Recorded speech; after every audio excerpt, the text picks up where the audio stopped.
FO, we call it, yep. All right, fantastic, guys. So once again, a year later, and welcome everybody back to Spartans Community TV. How exciting. Necessity is the mother of invention. And it seems like every time we get restricted or we get locked down, we manage to connect. And the connections that we keep making seem to be getting much broader across the globe. And they seem to be also getting a lot more interesting in terms of the people that we're connecting with. So I just want to say thanks to everybody for joining us and keeping themselves connected. I'm really excited about the guests that we've got on with us this evening or morning, depending on where you are in the world. So I will just give I guess, a very quick introduction. For anybody who doesn't know me, I'm Russell Harrison. I'm the Group Managing Director of Spartans Boxing Club, one of the founders. And somehow I always get roped into being the host of this. I'm not qualified, but yet here I am. We're very, very lucky this evening to have two, I would say, passionate boxing aficionados as well as entrepreneurs. And I'm really privileged to be able to talk to these guys, both business and boxing, two of the passions that I think a lot of us have on this call. So first of all, I would like to introduce someone that quite a few of you may already know. So I'll introduce everybody to Naz Musa, who, when I introduce him as a serial entrepreneur. However, it seems lately that it's more of Spartans Boxing Club fame, which is the thing that we want to peg him to. So Naz from Dubai, thanks again for joining us, mate. No, never at all. It's good to be back. Fantastic. And I think I will say that we'll call him the man of the moment. But we've been really privileged that Ben Amanna has joined us this evening or this morning from him. Ben is the founder and CEO of Boxraw, who not only myself, but I think probably about 100% of the people on this call are fans of the brand. So we're really lucky to have Ben joining us today. Ben, if you don't know, founded the company back in 2017 and has recently been named one of the Forbes 30 under 30, which is a phenomenal achievement. So Ben, we're honored and privileged to have you join us here today. Thank you. Thank you for having me, guys. I'm excited to talk. Fantastic. So guys, if you haven't tuned into Spartans Community TV before, let me just give you the quick plug. Spartans Boxing Club, all about community. That's what we talk about, inclusivity, bringing people together. When this pandemic hit, Spartans Community TV was put together with the sole purpose to keep people connected. And we knew within our network of people, whether they be boxers, athletes, business people, or whatever they may be, we knew that we had a fantastic network of people who we could all learn from.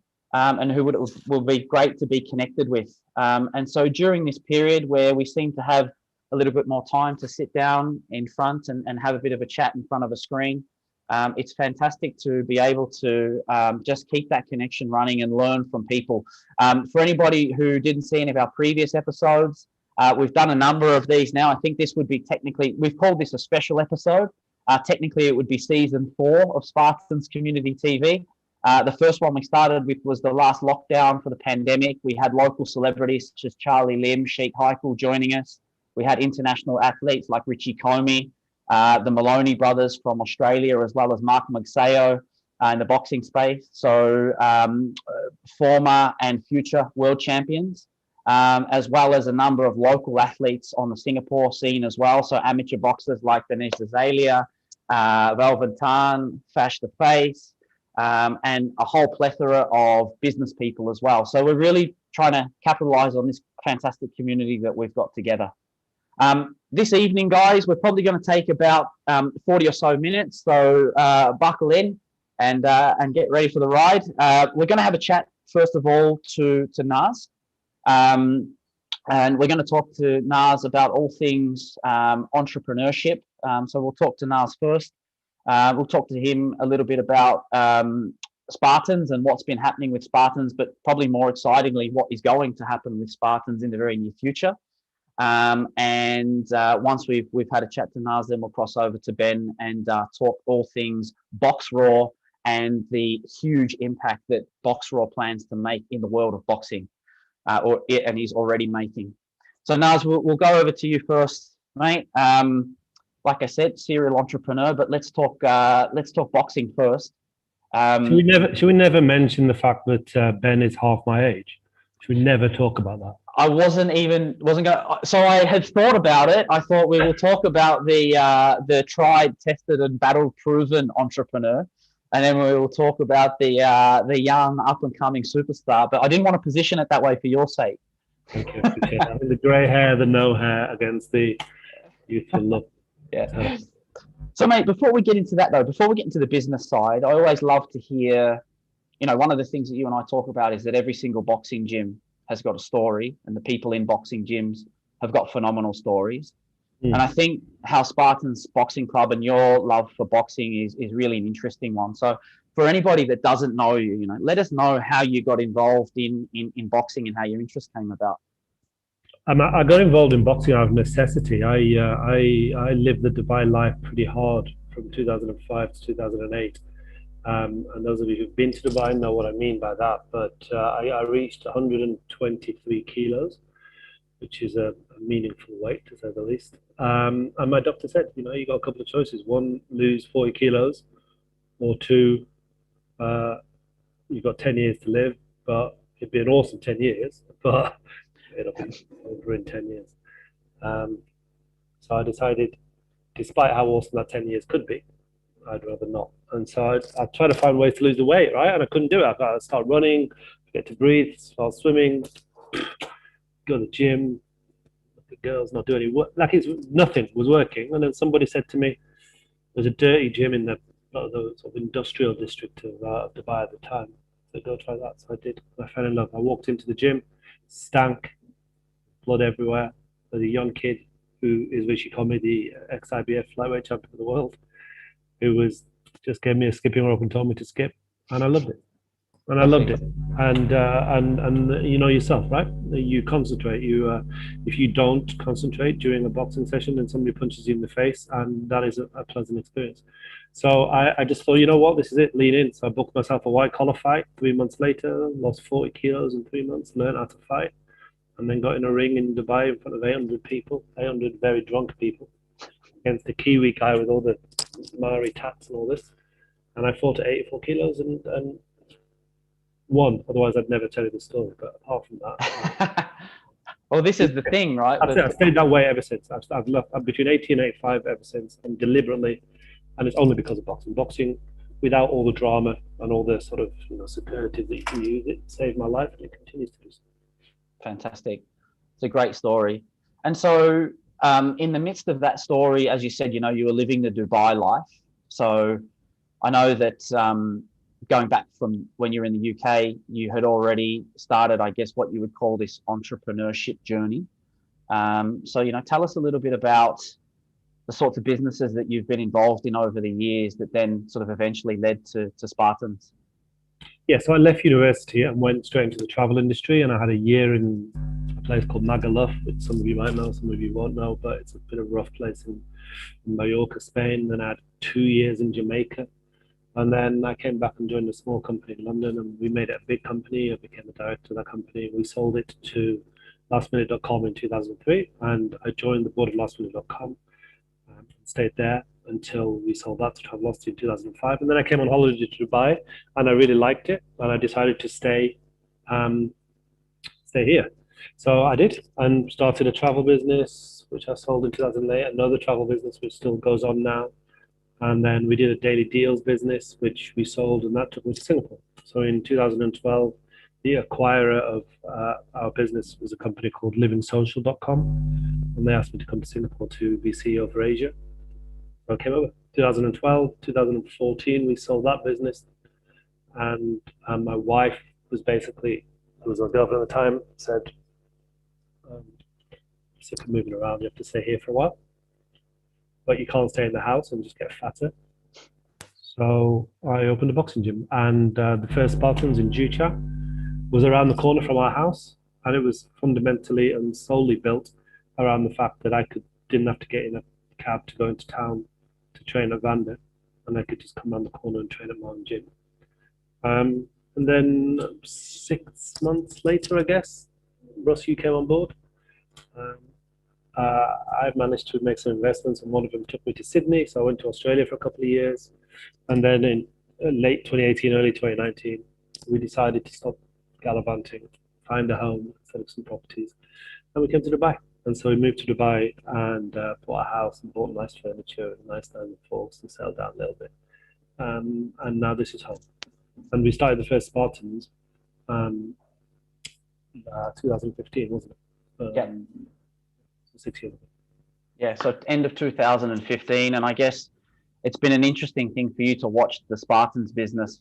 A lot of it's been from afar, and just seeing that business going from the original vision, which was one awesome community gym, which was about an inclusive environment, which is what it still stands for today, to I guess kind of where it's leading now. When you look at the business from where you've been, from a business lens, not being on the ground here for some of that time, what do you see as the sort of the key fundamentals to that business as to why it's grown and got to the level that it's at now? Look, mate, businesses are easy, right? Businesses are easy. They just take a bit of, they're easy. They just take a bit of guts and a bit of risk. That's it. I mean, it's super simple. You've got a product, whatever that product is. It costs you something to make it or produce it or service it, and it costs you, and you can get a certain income for it. As long as the latter is more than the former, then you've got a business. And every gym I'd been to in the world, every boxing gym I'd been to, blessed that I'm allowed to travel the world and do what I want to do. Every one of them had things I loved and things I hated, and I just wanted a gym that had everything that I loved about it. And for me, boxing is a very personal journey. Boxing is incredibly personal. But what makes it personal is the fact that you're part of a community. It's kind of weird juxtaposition. I want to go into a boxing gym and someone knows who I am. I want to go in a boxing gym that is not like this enormous, behemoth of a shiny boxing gym, because that's not what boxing is about. I want to go in, know everybody, they know me, bleed together, sweat together, walk out, and they're our mates, right? And I built the first gym based on that. And that comes from community. And then if you take that and say, okay, well, this is how much it costs to do A, B, C, D, and E, and this is how much I can charge for that. Well, that is more than that, then that's a business. And then if you then take that as a core principle, that you feel that our product is a community product that can help the community, businesses around us, the people who live near us, and also, in terms of CSR, the community that we need to help and we can help as a business. And then if you take that and say that has a value, then other people want to be part of that. Every one of our gyms is from a member, right? Every one of our franchises is from a member. Everything we've done has been around our community, and that's what I consider boxing to be. There's the 99.5% of people who love boxing for what we serve. The 0.05%, Russ, is me and you and a few handful of people on here who like a fight. Most people don't want to do that. It's horrible, man. You know that. Yeah, absolutely. So I agree. So the community is obviously the fundamental to the growth of this business. And so we see Spartans now 9th and 10th gym in Singapore that has come up. And I guess, to give some people insight on this call, the conversations that you and I have had has always been to say that, Singapore is not a huge country. And so, we don't see this being a huge market in terms of volumes. And so then we start to think about, what's next? Where do we go? What are the next steps? So, maybe just for the benefit of everyone here, maybe you just want to go into a little bit about in terms of, obviously where the business has come from, but also where we're heading and how we're going to do it. Yeah, but let's not underestimate the fact that we have 10 gyms in Singapore. I mean, Singapore is a small island, right? And we've got some incredible franchise owners. We've got some incredible members. We entered lockdown last year with 4 gyms, and we have 10 gyms. Which business has done that, right? Which business has gone into this COVID nightmare and come out of it 150% bigger than it was before it went in a space where people don't let you come into your gym? It's an absolute It's an absolute story and PhD one day of what to do when the chips are down. But that's what you do, right? We're in boxing, right? When the chips are down, you're fighting. You're fighting. You fight your way through it. And I'm eternally grateful for the people that have shown their commitment and put their own cash into our own franchises and become members and come and support Fash when she's fighting or you when you're fighting. It makes me incredibly happy. But Singapore is an island, right? And to have 10 boxing gyms in Singapore, no one else has ever done that. So we've won that game. Yep. But the world is big. And the reason Spartans is successful in Singapore is because we are community-based. We are small footprint, and we can make a break even. We can make a business, not just a passion play. That's the most important thing. We can take a 5,000 square foot location, equip it with the best world-class equipment and rings made out of gold and silver if we want, but we'll never make money, right?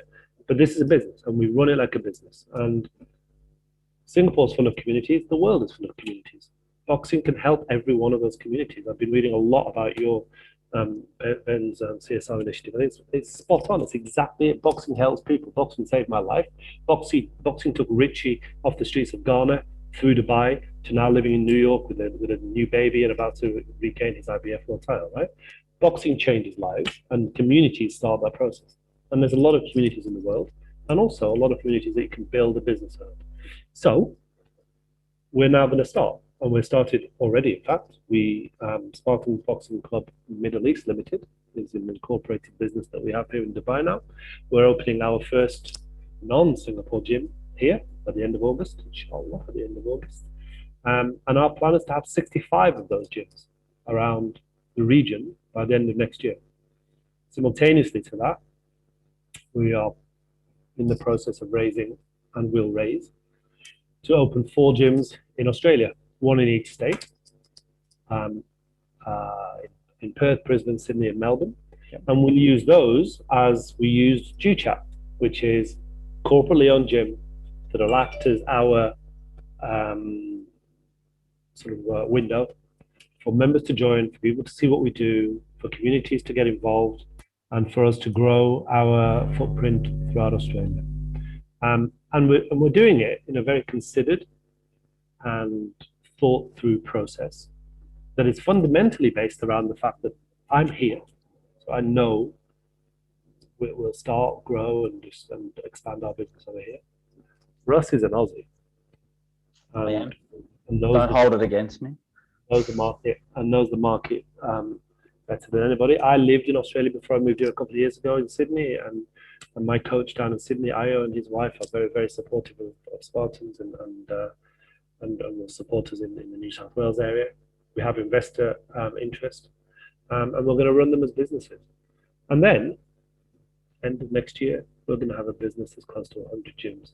100 boxing gyms is an incredible business for a small business.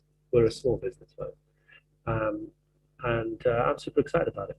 Boxing is a passion of mine, but I've never lost the business brain, because the second you do that, that's when businesses, and we've all in Singapore, you guys have seen, I've seen a handful, a number of them start, grow, disappear, start, grow, disappear, and they grow and they disappear because they get greedy and they lose their fundamental principles. And our fundamental principles are really simple. We serve our community. We offer boxing to help people in whatever way they want to get help, whether it be fitness or psychologically, or in whatever way they want to get help. And we run it as a business. What we take in needs to be more than we spend.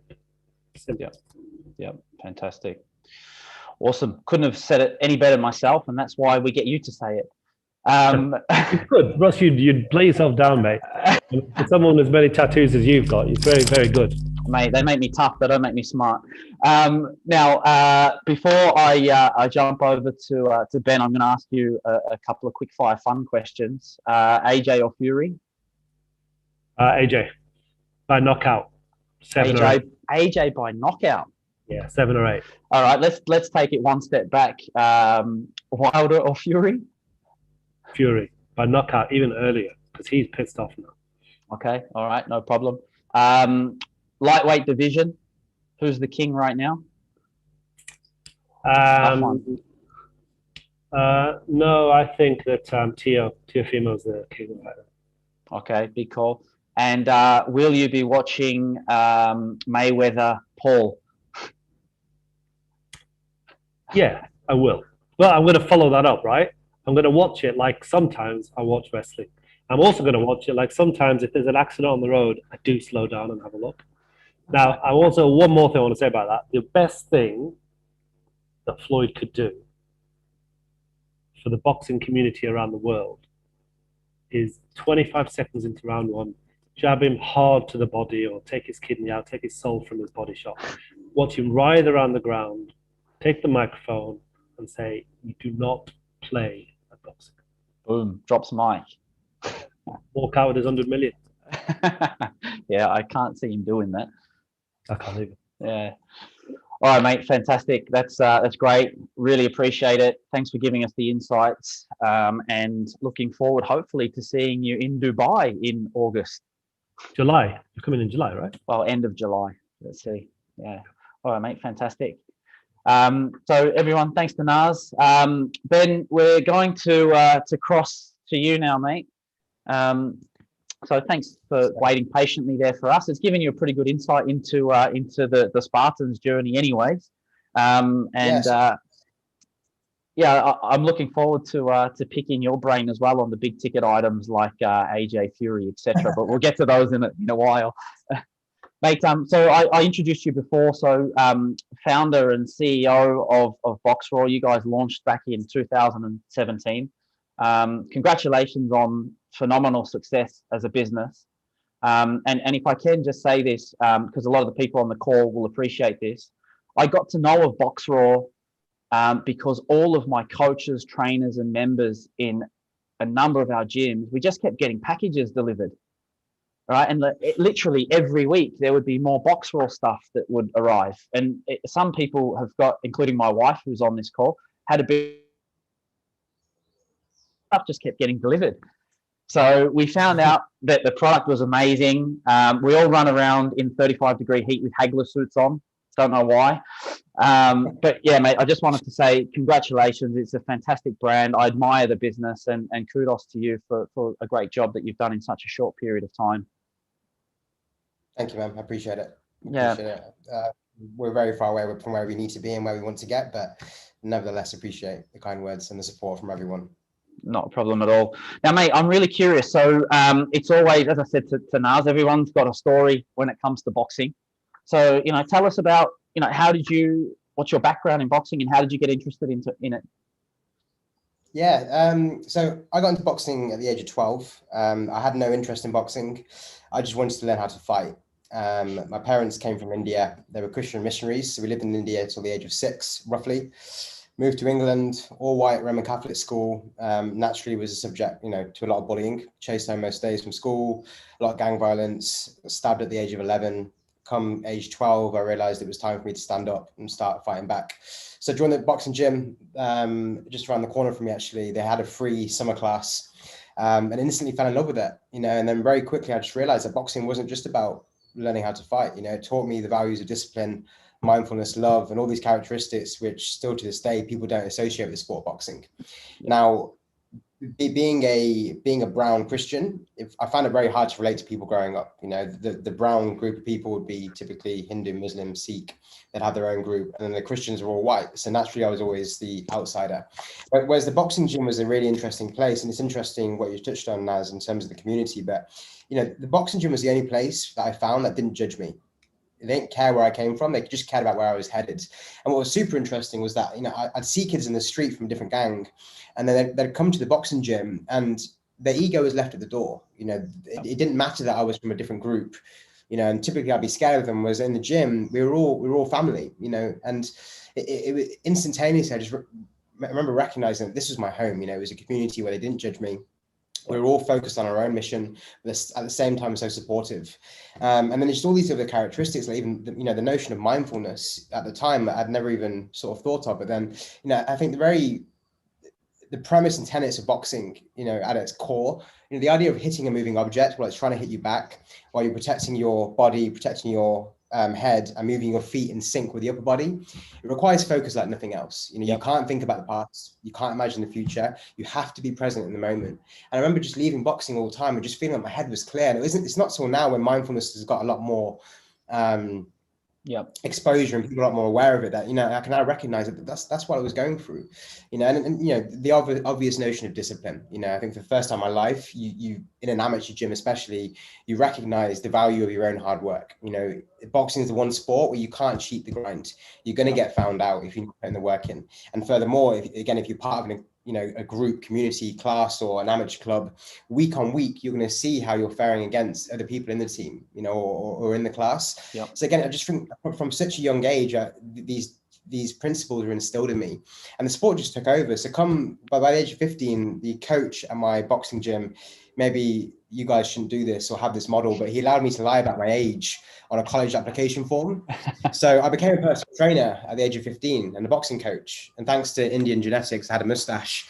So it's quite easy for me to pass as an 18-year-old. So yeah, I was working at the gym at the age of 15. I went to university. I started a boxing club over there. I won the national championships at the age of 19. We call it the ABAs over here.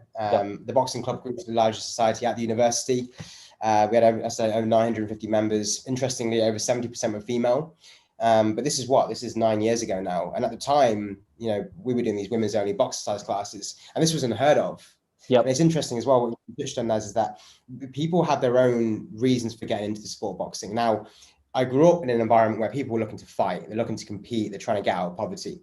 Come to university, I went to quite an affluent university. People come from very affluent backgrounds. Their ambition wasn't to compete, but they were part of this collective, and they could see, you know, the benefits for the mind, the body, and the community aspects.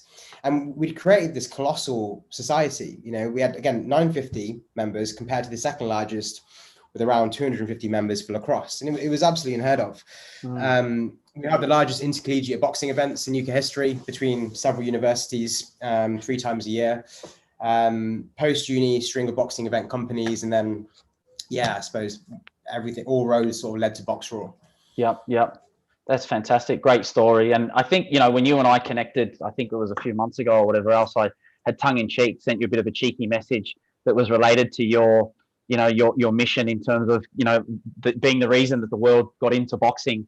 And I think, you know, the stuff that you're talking about now, there's just so many, I guess, connections in terms of, I guess, what we're doing now with Spartans, and, you know, the story that you're telling there, like the community and the people that want to compete and what that means, and how you've got to be completely mindful and in the present with that, but also the people that don't and just want to feel those connections through boxing. And I think, you know, the fact that brands like Boxraw now are able to spread that message en masse, you know, I think that's only really powerful and is great for the sport, but also great for communities, right, as they get to tap into this stuff. So that's the boxing background. So Boxraw, how did we get to that stage? You know, you say all roads led to Boxraw. Tell us the story about how that came about. It was a previous business I was working on failed. 5 days into launch, the other co-founders gave up. And I was training for a fight at the time. I was quite depressed that week.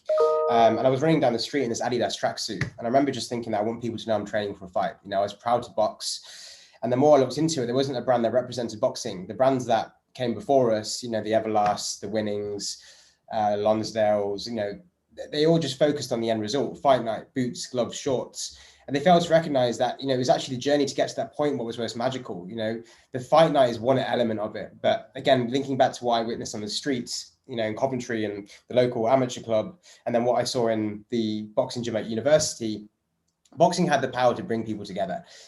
People just didn't know how to talk about it. It wasn't very well articulated, and there wasn't a brand doing that. And I think the more I was looking into that, you know, the notion of launching a brand for boxers, you know, I started to recognize that there's a commonality when you look at the major sports brands out there. They all start with a niche sport: Nike Athletics, Under Armour American football, Adidas soccer, Vans skateboarding, Montclair skiing. You know, it's been done with every sport in history apart from boxing. The difference now is that we're at the start of a golden era of boxing, whereby people, again, aren't just looking to compete. They're looking to get their mind right, their body right, do group fitness classes. And I think we're about to witness a change in, you know, cultural relevance with boxing. And you guys, I mean, bloody hell, Naz. I mean, the story of going from, I think it was 4 gyms to 10 gyms in, you know, over lockdown, like it's testament to that fact, right? Yeah, and I just remember thinking, I want to be the reason why the world got into boxing, shift the narrative away from boxing just being viewed as this elitist sport, Yep. and instead show that, you know, no matter who you are, anybody, any age, gender, socio-demographic group, sexual orientation, you can take up the sport and have it change your life. So it was born with a purpose to be the reason why the world got into boxing.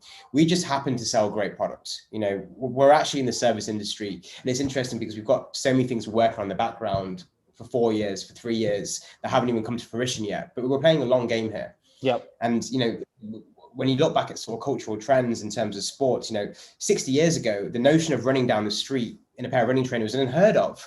The only people that did it were the, you know, athletes competing at the Olympics, major tournaments. Then Nike came along, popularized it. Yeah. You think back to 15 years ago, the idea of going to the gym to lift weights in the gym, it was just the bodybuilders. It was the Arnold Schwarzeneggers of the world. And then you get other brands that came along and sort of capitalized on that movement. You know, it's now boxing's time. You know, we just happen to be here at the right time, you know, the right time, the right message, the right purpose. Yeah, totally. I love that comment that boxing is about to go into a new golden era, right? And I think that's in 100%. terms of, what, you know, what you guys are doing with the apparel stuff, I can completely see it. You know, as long as we keep seeing athletes like Canelo, Mayweather, et cetera, being global superstars, you know, I think that's great for us. But like you say, the notion of people want to be physically, mentally well, I can't see a better sport. I'm biased, but boxing is such a great sport for it, right? 100%. Yeah. 100%, man. And change gears a little bit, right? So there's some things that I wanted to talk about which I hadn't preempted you on, but I'm sure you're very well versed on it. So the stuff that you guys are doing, Boxing is Love, you know, that's incredible. Do you just want to tell us a little bit about that? I watched some of the videos. Amazing. Yeah, so the charity launched pretty much immediately after launching Boxraw. I mean, listen, it sounds impressive, but it just stems back to our overarching vision, right? We're here to be the reason why the world got into boxing. We can't fulfill that vision if we disregard a third of the world's population who don't have access to the sport. I think coming from an Indian background, you know, doing a lot in India, you know, with family and so on, you recognize that the only thing that separates us and them is a lack of opportunity, you know, and having firsthand witnessed what the sport did for me, there's no doubt in my mind that if you give a kid, you know, who hasn't got a lot of natural opportunity, but you can teach in him the values of discipline, mindfulness, love, you can make a shift. You know, you can shift the trajectory of an entire generation. So it's just an extension of the overarching vision of Boxraw, you know, to be the reason why the world got into boxing. How do we do that? Right, the first step, let's start creating gyms across Africa. So the first gyms being built in Africa, in Liberia. They're made out of recycled shipping containers. We use local labor to build them. They serve as education houses, and also you've got dormitories there for volunteers when they go out. We didn't go last year because of COVID, but the year before, we typically do around 3 trips a year. Once we start to open back up, it'd be great to open up to you guys as well. Again, we get volunteers from all over the world that typically go on these trips. And they really are life-changing. You know, they really, really are life-changing. When you witness the impact that, you know, the sport has on these kids and just how excited they get. I mean, we went back, I've been three times now. I remember the third time I went back, you had these kids, we were just driving through, they had no idea we were coming. And they're there in their tatty old Boxraw hand wraps now, and they're just shadowboxing outside. And it was such a beautiful thing to witness. So, you know, it stems from the vision, right? We're here to be the reason why the world got into boxing. It'd be very inauthentic of us to only see it as a business. Yeah, again, totally. Yeah, totally. And again, you know, just talking about, I guess, alignment of you know, the businesses. One of the things that we did very early on was we did youth outreach programs, same premise, doing them locally here in Singapore, and, you know, exactly the same thing as what you're talking about. It's being able to really have an impact across the board, not just on a certain demographic or particular portion of the population. Exactly. I want to just going back to I just want to ask your first ever piece of clothing, apparel or whatever it was. What was the first ever one? Who bought it and how did that feel? It was actually such an anticlimax launching Boxraw. I remember it took me 2 years to build. It took me 2 years on my own. It was just a case of researching every single article online, reading books, YouTube, documentaries, trying to figure out how on earth, because I never came from an e-com background or clothing, right? I've been in every type of business you can imagine. If I told you everything, you think, bloody hell, law of averages, Boxraw has to work now. But Boxraw is a completely new e-com, clothing, sportswear, and so on. So the very first bit of clothing we made was a tracksuit, which we didn't actually launch in the end because it just looked like ass. And we ended up donating it to charity. But actually, on launch day, it was the Whitaker tracksuit, which is still on the website. Yep. And actually, interestingly, all the clothing we made had to then at a later point be shifted to lifestyle gear because it was apparently made so nice. I mean, you guys will now look at a Whitaker tracksuit and I wouldn't dream to train in it, right? But in my head, all the boxers were going to start training in Whitaker tracksuits. So it was these tracksuits, hoodies called the Dempsey, which is re-releasing this year, this Christmas, and a Pima cotton t-shirt, which is made in Peru. Again, because I was so pedantic about the quality, people didn't want to train in it. So we were giving out to all these boxers and they were like, oh, this is great, but I'm not going to train in it. So we had to take a complete shift in direction and actually start creating not so much lesser quality, but the stuff that people knew was specifically for training.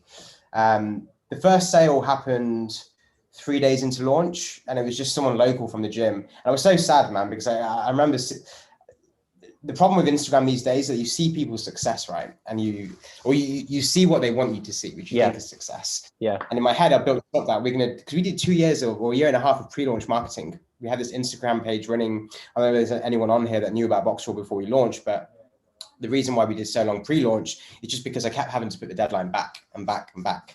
So it's just a coming soon page on the website. At launch, we had around 20,000 followers, engaged audience. But when we launched, nobody wanted to buy. And then the first person that bought 3 days in was a local person from the gym. When the sale came, I was like, oh, great, we got a sale. And I saw it was local. I was like, it hasn't really done what I'd wanted it to do. So it's actually quite hard. The first year and a half was quite hard because I came from another bit. I had a car sales business which funded Boxraw, and that was doing very well. At the age of 22, I did 1.2 million in sales from that. And it was a growing business. And when it comes to Boxraw, we're doing a fraction of that, over a 2 year basis, so it's quite a hard and tough pill to swallow. But I was just, keep having to remind myself why I'm here, why I'm doing this, the potential the boxing's got. And stuck with it. And then we are where we are now. Fantastic. I want to have a look at this from a different perspective. There's a number of up and coming pro amateur boxers on this call and we'll watch on YouTube, I'm sure. And you touched on it just now, Instagram, people see, you see what they want you to see from a brand point of view. So a brand like Boxraw, you guys are working with some incredible athletes. What makes a boxer or an athlete appealing to the brand? It's their community, right? It's how engaged their community are. So when I say community, I'm talking about their actual following. If we're talking just about social media, are they creating value-adding content that people can learn from? And do they help further our vision to be the reason why the world got into boxing? So naturally, some of the bigger names that you see, they've got a highly engaged audience because of what they're doing. But there's also people we work with, who don't have the accolades of being, a world champion or probably will never even get to that point. But they add value to their community by the tutorials that they give, how they engage with them, they're responding, things like that. But actually, it's a big misconception. We haven't paid a penny in any influencer boxer endorsements to date. Right. Every single boxer you see wearing the gear is done off a relationship basis and because of the product. People, we've got a connection with John Davis. Now he makes money from that on a 50-50 transparent profit split, but that's it. It's not part of our model. I think the day we've got to pay for influence, for people to wear the product is the day we lose. That's not our model. And you've got very successful brands out there using that model, but I feel like the days are numbered, and I think people are starting to cotton on to this whole influencer ad. Way of working. I just find it corny and cheesy. I hate it. These top selfless, bodybuilders taking selfies. It's not us. For me, Boxraw needs to represent an attitude toward life. It's less just about the physicality of the sport. It's about what you stand for. You wouldn't see me dead taking a selfie or taking a topless photo. And I hate it. I hate that. I totally agree. Be authentic, be organic, and add value to the audience. Yep. Fantastic. Awesome.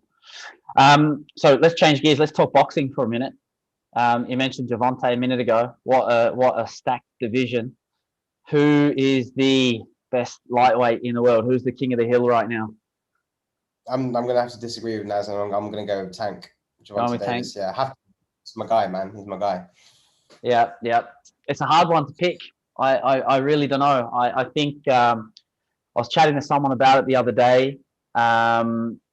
I've got to agree with Naz on this one. I think it's Tio, but any of the top 4 or 5 could have it on their day, right? Yeah. Yeah, it's a super interesting division now. Yeah, I do think Tio shows a hell of a lot of potential, and he's you know, I think you could argue both ways between him and Tank, but I think Tank's amateur pedigree and his just one punch knockout power and his just ferocious. I think one thing that gets over people's heads is actually Tank's actual boxing ability. Like, people look at him as a monster, he can knock people out, but his boxing IQ is incredible. Like, it's really, it's the untold story about him. Yeah. So, you know, I wouldn't necessarily disagree with you guys in putting Tio up there, but, you know, between Tank and Tio for sure. But in any case, I think it's a great and probably the sexiest division at the moment. Yeah, absolutely. Completely stacked, right? When you've got guys like Loma and Luke Campbell and Linares and all these guys coming in a second and third fiddle, that's some depth. Yeah. Yeah, exactly. All right, so we go for another controversial one, AJ Fury. Fury, again, just sorry, Naz, boxing IQ, man. Boxing IQ of Fury compared to, you know, AJ. AJ, to me, boxes very textbook, 1-2s, you know, quite stiff, whereas Tyson Fury, he's agile, you know, and again, his boxing brain is incredible, and his style for me is built perfectly for someone like Anthony Joshua. Yeah. So yeah, I'm backing Fury. Yeah, I'm with you on that one. I think it's Fury all the way for the heavyweights. Now I had this question sculpted out before, but then I was on Instagram before, and Boxraw having this conversation right now on socials. So Mayweather and Paul and the likes of the YouTubers, what's your opinion? I've gotten into a lot of arguments with people, especially being in my position. Like, I've got a bit of a target on my head for conversations like this, but I actually think it's great for boxing. I think it's fundamentally great for boxing. It brings more eyes onto the sport. Do I find the fights entertaining? No. Do I have any interest really in watching YouTubers box until they get to a certain level of skill? No, unless there's the personality behind them. But that's what makes boxing great, right? You don't just watch boxing because you want to see two people fight. You watch because of the emotion attached to the person you want to see get beaten up, you know, and that's great for the sport. You know, I think now there's more eyes on people wanting to compete, more celebrities are trying to get involved in the sport. Again, we're here to be the reason why the world got into boxing. So it's a no-brainer for us. We just have to be careful. And we have this dilemma in the office, in arguments often actually as well, because you do get some boxers who are very proud to be boxers and they don't want other people to get involved in it. And I used to be one of those guys, right? At university, with this boxing club I had, we used to sell the kit. We used to make these hoodies in Coventry, University of Bristol Amateur Boxing Club. We sell them at uni on campus. People would join the team, pay the term fees, and some of the guys in particular, they'd buy the hoodie and not come back to training. And I'd be so annoyed about it. And I'd see them around campus and grab them and say, yo, if you're gonna wear the hoodie, come to training. Don't tell people you're a boxer and not be a boxer. And I was always so protective over the sport. Yep. But I think that's just the notion of anything, as it, you know, when it's in its infancy, you're typically proud to do what you're doing, right? But I just think we're gonna have to go through that for us to get to the point of everyone just embodying the sport of boxing. Yeah. I don't disagree with that. I don't disagree with that. What the only thing I've got is, I mean, if you watched, I mean, I heard this on a podcast I was listening to yesterday. If you had, you know, Joe Blogs or Naz goes on a tennis court and has a tennis game with Andre Agassi or somebody, right? It'd be just some fat bloke from the Middle East having a game of tennis for charity. Whereas. And so I have no problem with, you know, Naz and Ben having a game of tennis together, or YouTuber and YouTuber, or YouTuber and Instagrammer, and all, et cetera. The problem I've got is that, and I'm not a boxing purist because I own a gym that's about community, right? The problem I have is that the new eyes on boxing think this is boxing in its truest form, and that for me is the problem I've got. I have no problem with any level of boxing, fighting at any level of boxing.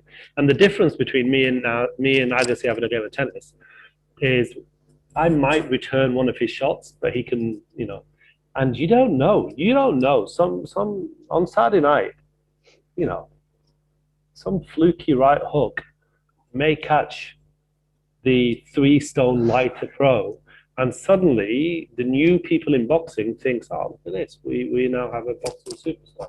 And so I think the eyeballs that the YouTubers and Instagram people and whatever else have is so important for our sport. And people like the lightweight kid whose name is now been Brian Garcia, Garcia, yep. who's got millions and millions of followers. He's using boxing. He's using that to drive his boxing career, and he's got a talent. Yeah, correct. I just want to see YouTubers fight YouTubers, and white collar boxers fight white collar boxers, and they can still have 100 million followers, and they'll still have people watching them. Nobody of the demographic of Jake Paul on Saturday night knows who Floyd is. Jeez, man. I mean, that isn't their generation. Their generation is, who now? Garcia, maybe, but, I mean, it's us. It's me, the 50-year-old dude who knows that 10 years ago, Floyd was the man, right? So anyway, I think we have to use a new medium to get more people involved in the sport and to become much, much more mainstream. But I just don't like the fact that they are being tricked into this as a fight. It's not a fight. It's Muhammad Ali against a big fat sumo wrestler. Yeah. It's this. And it's not being portrayed as that. It's being portrayed as the greatest boxer of all time. He's going to lose his own. I have a problem with that. Anyway, this, as you say, Ben, probably happening in your office every day. It's happening in my offices around the world every day as well. But as long as we get more eyes, I guess, as long as they're the right eyes, it's the right thing. I agree. I like the idea of eyes on it. I just think that if, for instance, we use the Paul brothers as an example, if they were built up the same way as any other boxer, they would still have the same number of followers and they could still have the opportunity in the sport. That would probably, for me, be a little bit more palatable. But I agree, the more eyes on the sport, the better. For the record, I won't be watching. So, mate, just to kind of, I guess, close this out, what can we expect to see for Boxraw in the coming 12 months, 2 years? I saw some stuff on the aerodynamic glove, which I was quite blown away by that. I'd never even thought of it. What else have you guys got up your sleeves? Yeah, so the boxing was quite a big one. We've got 6 patent points in there, and as you just touched on, the aerodynamics. But I think more generally in terms of the equipment we're doing, like we've only got 2 or 3 pieces of equipment right now, and they're all industry leading. We've got the sauna suit. If any of you guys probably don't need it over in Singapore, the sauna suit's the best one in the world. Hand wraps, again, with the best hand wraps out there. And then we've got a new knuckle guard, and again, they're all proprietary. We've got patents on all of them. Same with the boxing gloves. We've got skip and ropes launching in about 2 months or so. We're the first company to ever make sided skip and ropes for the left and the right hand. And it just helps with the grip. Super, super small handles. And they're great, man. Head guards, groin guards, again, patents on all of them. We've been working on this for about 2 years now. It's Boxraw Labs. Now, completely new venture. Probably is going to shock a lot of you now, actually, but we're using AI technology and computer vision to track the skeletal positional data of boxers. And it's based on the premise. I can't delve too much into it, but our understanding of boxing right now is very rudimentary. The way we talk about what happens in fights is so basic.